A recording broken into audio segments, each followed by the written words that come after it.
Fox News alert a possible radiation leak after this catastrophic earthquake and tsunami in Japan. Brand new hour here of America Live. Welcome, everyone. I'm Megan Kelly. Nearly 3,000 residents are near Japan's Fukushima reactor, and they are being evacuated from their homes, told to leave the area surrounding the massive nuclear plant right now. The United States Air Force stationed in Japan, our units there, are now transporting emergency cooling fluid to the facility as pressure builds inside the core. As one report out of Japan says, 1,000 people are now believed to be dead, and more than 80,000, according to one report, are now said to be missing in this disaster. Fox News has not independently confirmed those numbers. Just watch this new video. We just got this moments ago, just to appreciate how bad it is.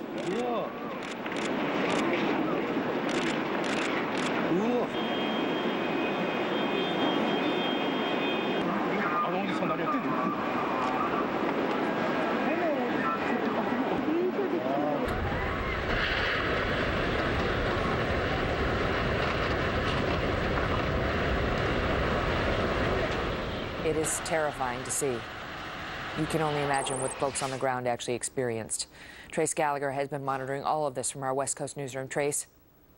Yeah, and I just want to point out in that video, Megan, a couple of those cars we saw, you saw windshield wipers still moving. I mean, some of the people were caught off guard. There were people inside those cars. They hadn't all evacuated yet. I want to also get you, there it is. I just want to show this to you again, Megan, as this water came through. Remember, this was a 30-foot wall of water.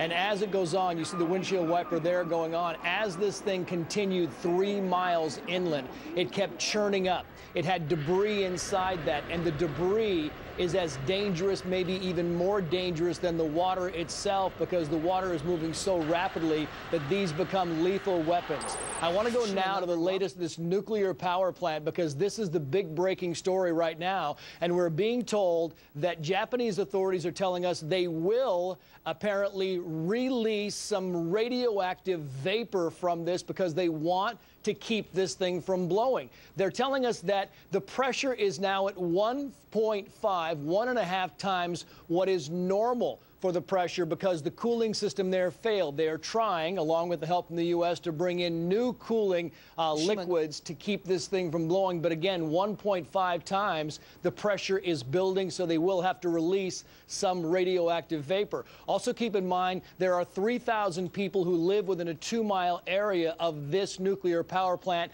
They have been evacuated, and the other people around that area are now being told to stay inside. Do not go outside.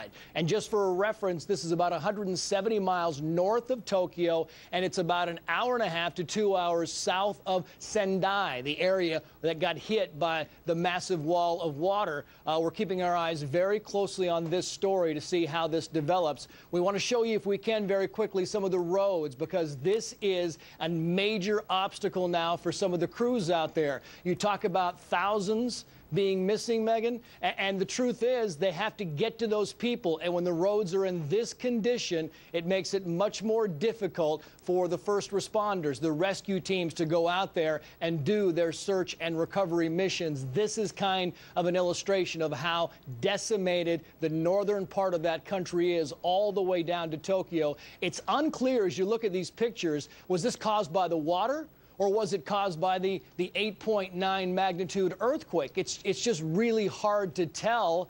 As the water receded, it's unclear at this point in time, Megan, because we just don't have enough information. And we talk about thousands missing as you watch this wall of water come through. A lot of that could be attributed to the fact that communications are now in horrid condition across the country, so maybe they just can't be in contact with their loved ones, you would hope. Google has, by the way, set up a Finder application to help people find the survivors of this tsunami, an earthquake, and now nuclear accident that's in the process. That they are very concerned could take place. Now we've got tens of thousands at a minimum who are without power, who are without cell phone service, who are without access to these roads or any other easy means, at least, of finding out what is the status of their loved ones and their families elsewhere in Japan. The one thing on this nuclear site, Trace, is, according to our Brain Room, Japan is the world's third largest producer of nuclear power,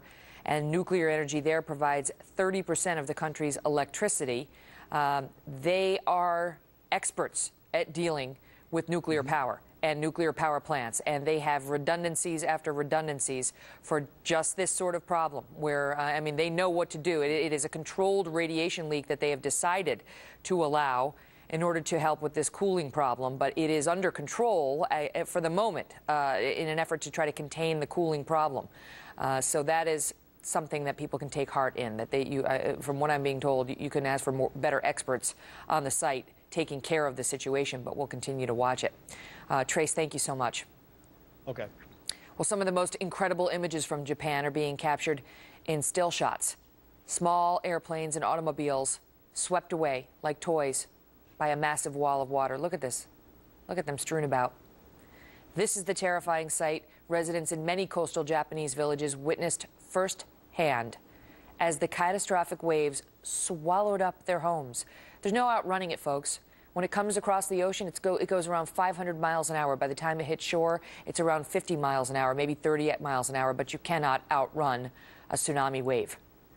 The combination of rumbling earth and tsunami floodwaters leaving a Japanese oil refinery in shambles, sending a massive fireball billowing up sky high. And imagine driving your car down the road and running into this. Look at this. From the earthquake. You know, you forget about the earthquake devastation because we've been focused so on those incredible tsunami pictures. But 8.9 earthquake, the fifth worst in the past 100+ years in the world. The pavement is split right down the middle. And there are some other shots of just a basic drop-off. You know, when you're right, this road is split in half right along the yellow dividing line. There are other shots of the road as you're coming along. And there's just a drop-off. It's just like a cliff that you would go off.